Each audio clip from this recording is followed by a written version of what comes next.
A mural is a mural. It doesn't matter how big it is. It can be a light switch. As long as it integrates into architecture, it becomes part of the real world of architecture.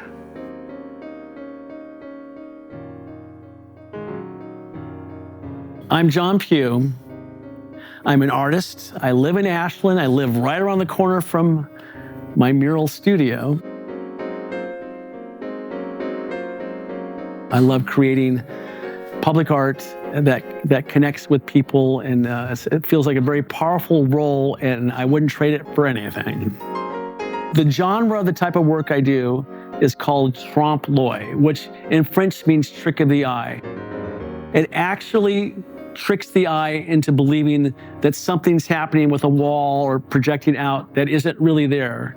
And I find it's a great vehicle for public art because everyone likes being tricked, and it really does tend to invite people into a concept. So I've done about 250 murals. Of course, I've been saying that for the last 5 years, but somewhere around 250 murals all over the world, mostly in the United States. I've done some in China. I've done some a few in New Zealand, Canada, Mexico. No muralist should be an island. And working with a team, it's like making music together. It's really important. That choir of people is going to create music together in an intimate way, and it's going to get the job done. When I see a wall and I get a sketch of it, the first thing I do is interact with the wall. What can I do to this wall? Well, how can I manipulate this wall to make it an anomaly and make it really interesting? So that's probably first. The research, the finding inspiration is my favorite part of this lifestyle I have, painting murals.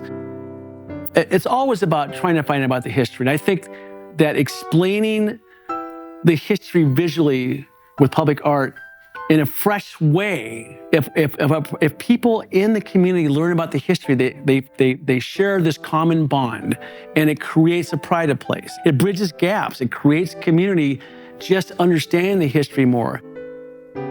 Ashland feels like it's becoming my home in a greater sense than other places I've lived. I feel like will probably be my forever home here. So when I first got to town and I knew I was moving here, I drove around looking for a wall. I went down Main Street and saw this wall on the side of the Elks Lodge. I said, that's the wall. Going down Main Street and being perpendicular to the wall is a perfect illusion corridor, where if this was really existing, it would hold its illusion for a while. We're not just passing by it, but we're headed toward it. And it's the perfect setup. I want to create a mural that I can feel a sense of service with here in town. From a very early age, I felt this enchantment here in Ashland, and I wanted to explore that with this mural concept. And as I started researching this more, enchantment began to mean so many different things.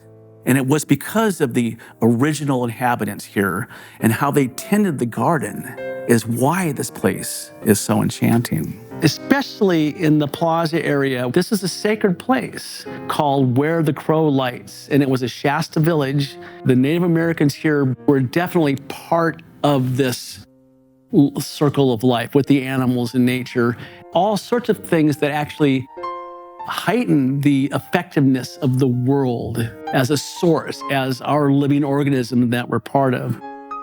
Where the Crow Lights brings into focus the need for us to become part of the nature that makes this place so special.